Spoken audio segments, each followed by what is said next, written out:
अस्सलाम वालेकुम नाजरीन। जैसा कि पिछली एपिसोड में आपने देखा कि गोंजा की साथी ने अलाउद्दीन और उसके सिपाहियों के खाने में कुछ मिला दिया था, जिसके बाद वो खाना उनके सामने रख दिया गया था और वो सब मजे से खाने लग पड़े थे। ये देखकर गोंजा खातून मुस्कुराने लगती है। इस एपिसोड के आगाज में यैनी शहर का मंजर सामने आता है। रात के खाने का वक्त हो चुका था। जरकुताई उसी हालत में उस्मान साहब के सामने पहुंच जाता है।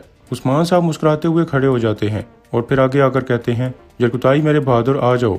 लेकिन जरकुताई आगे नहीं आता और कहता है, आपके कपड़े गंदे हो जाएंगे। यह सुनकर उस्मान साहब आगे आ जाते हैं और उसे गले लगा लेते हैं। लेकिन जरकुताई सख्त नाराज लग रहा था। उसने अपना एक बाजू पकड़ा हुआ था जो काम नहीं करता था। फिर उस्मान साहब पूछते हैं, क्या तुम ठीक हो? जरकुताई हल्का सा कहता है, हाँ हाँ। इसके बाद उस्मान साहब कहते हैं, चलो दस्तरखान पर बैठो, तुम्हें भूख लगी होगी। जरकुताई हैरानगी से इधर उधर देखने लगता है और वहीं खड़ा रहता है। फिर उस्मान साहब के दोबारा कहने पर वो आहिस्ता आहिस्ता चलते हुए वहां पर बैठ जाता है। उस्मान साहब कलमा शरीफ पढ़ते हुए खाना शुरू कर देते हैं। बाकी सब लोग भी खाना खाने लगते हैं, लेकिन जरकुताई खाने को बिल्कुल हाथ नहीं लगाता। इतने में उस्मान साहब कहते हैं, जरकुताई के घर का क्या हुआ बुरहान? तो बुरहान कहता है, मैंने अपने भाई के लिए यानी शहर में सबसे बड़ा और आरामदेह घर तैयार करवाया है। उस घर में एक बाग भी है। ये सुनकर जरकुताई कहता है, क्या आप मुझसे मजाक कर रहे हैं? इतने सालों की कैद के बाद मेरा इलाज कौन सा घर करेगा? तो उस्मान साहब कहते हैं, हमने सोचा कि इससे आपको कम से कम थोड़ा सुकून मिलेगा। आप अपने खानदान के साथ अच्छे दिन गुजारेंगे जरकुताई। फिर जरकुताई कहता है, जो मैंने खोया उसकी तलाफी कौन करेगा उस्मान साहब? आप जानते हैं मैं इन कपड़ों में क्यों आया हूँ? ताकि आप देखें कि मेरा क्या हाल हो गया है। मैं इस खाने के लिए आपका शुक्रिया अदा करता हूँ, लेकिन क्या उन्होंने मेरा कोई बाजू छोड़ा है जिससे मैं रोटी तोड़ सकूं उस्मान साहब? उस्मान साहब कहते हैं, परेशान ना हो, हम हर चीज़ का हिसाब लेंगे, हर चीज़ का। जरकुताई खड़ा हो जाता है और कहता है, आप इसका हिसाब लेंगे या फिर ये मामला भी याकूब सरदार पर छोड़ देंगे? यह सुनकर उस्मान साहब कुछ सोचने लगते हैं। इसी दौरान ओरहान और लफीरा को लेकर यैनी शहर में पहुंच जाता है और कहता है, हमारे महल में खुश आमदीद गवर्नर की बेटी। और लफीरा कहती है, इस्तकबाल अच्छा था, मगर तुम मुझे यहाँ गुलाम बना कर लाए हो और मैं इसे कभी नहीं भूलूंगी। ओरहान रुक कर कहता है, मैं जानता हूँ कि तुम्हारी यादाश्त बहुत मजबूत है और तुम कभी नहीं भूल सकती। दूसरी जानब जरकुताई कह रहा था, मैंने बहुत इंतजार किया, मैं अपने सरदार और भाइयों का इंतजार करता रहा, मगर कोई नहीं आया, कोई नहीं। फिर उस्मान साहब कहते हैं, हम उस वक्त से तुम्हें ढूंढ रहे हैं जरकुताई, क्या ऐसा मुमकिन है कि मैं तुम्हें छोड़ दूं? हमने हर जगह तलाश किया। फिर जरकुताई कहता है, अगर मुझे ढूंढने वाला वाकई उस्मान सरदार होता तो वो मुझे मिट्टी के नीचे से भी ढूंढ निकालता। आपने मुझे काफिरों के जुल्म जबर का शिकार बनने के लिए छोड़ दिया। यह सुनकर उस्मान साहब अफसुर्दा हो जाते हैं और फिर खड़े होकर कहते हैं, जरकुताई मेरे बहादुर, मेरी तरफ देखो, मैं वो हूँ जो तुम्हें सबसे बेहतर जानता और समझता हूँ। तो जरकुताई कहता है, मैं आपको कभी नहीं भूला, मैंने अपने मकसद को मुकम्मल करने के लिए वो बर्दाश्त किया जो कोई और बर्दाश्त नहीं कर सकता था। मैं कैदी बना रहा, मैंने अपना खाना चूहों और सांपों के साथ बांटा। उन लोगों ने मेरा जिस्म चीर डाला मगर मैं नहीं मरा, लेकिन मैंने अपना मकसद नहीं छोड़ा। वो मेरी जुबान से एक लफ्ज भी नहीं उगलवा सके। मैंने अपना फर्ज पूरा कर दिया उस्मान साहब। लेकिन क्या आपने बतौर सरदार अपना फर्ज अदा किया?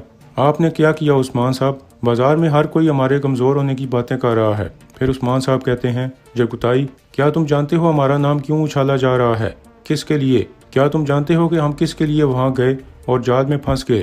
तो जरकुताई कहता है, मैं ये नहीं जानता, लेकिन मैं आपकी वजह से कैदी बना। यह सुनकर उस्मान साहब कहते हैं, जरकुताई, आप जाओ और कुछ देर आराम कर लो, चलो जाओ। जरकुताई कहता है, आप सुन नहीं पा रहे, आप सुनने की हद तक भी बर्दाश्त नहीं कर रहे। तो उस्मान साहब कहते हैं, निकल जाओ जरकुताई, चले जाओ। जरकुताई रोते हुए वहाँ से चला जाता है। इतने में उल्गिन खातून कहती है, माफ़ कर दें हुजूर, उसकी ज़हनी हालत ठीक नहीं। उस्मान साहब काफ़ी गमगीन हो जाते हैं। इसके बाद उल्गिन खातून और उसका बेटा भी चले जाते हैं। फिर उस्मान साहब कहते हैं, बुरहान, जरकुताई के पीछे जाओ, उसे अकेला न छोड़ो। यह सुनकर बुरहान भी वहाँ से चला जाता है। इतने में ओरहान अंदर दाखिल होता है। लफीरा भी उसके साथ थी।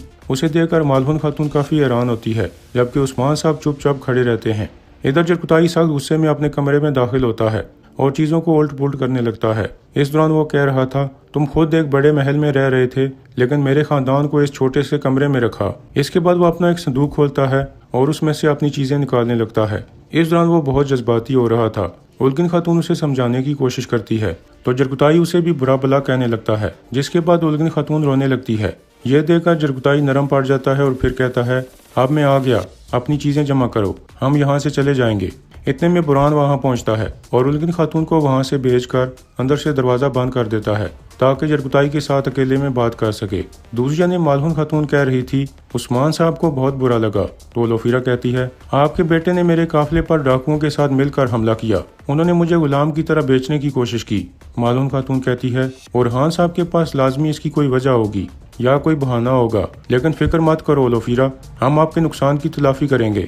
تو لوفیرا کہتی ہے مجھے آپ سے کوئی سونا نہیں چاہیے مالہون خاتون، میں اپنے گھر جانا چاہتی ہوں۔ تو مالہون خاتون کہتی ہے میں سمجھتی ہوں لوفیرا، لیکن اپنی آواز اتنی بلند نہ کرو، یہ مت بھولو کہ آپ کس سے بات کر رہی ہو۔ یہ سن کر لوفیرا منہ بنانے لگتی ہے۔ پھر مالہون خاتون کہتی ہے تم جب چاہو اپنے گھر جا سکتی ہو، کیا ایسا ہی ہے نا اورحان صاحب؟ تو اورحان کہتا ہے لوفیرا ابھی نہیں جا سکتی، پہلے۔ اتنے میں مالہون خاتون اس کی بات کاٹ کر کہتی ہے پہلے کیا؟